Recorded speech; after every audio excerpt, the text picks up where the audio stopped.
I think I found where this should connect. Not positive because there's a few connectors like this. I'm just going to have to find out which one works. But this one I believe connects to the blower motor. So that one may work because that's controlled by the ignition switch. So we'll try that, see what happens.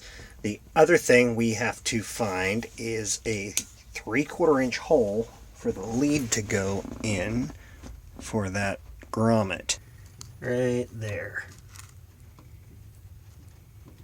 Right next to that's where the lead goes that runs to the back box. But I have the Tach wire connected up to the negative side of the distributor, and instead of using that hole that I found, I just ran it out right here. That's actually like an inch hole, so the little rubber grommet it comes with went right through it anyway.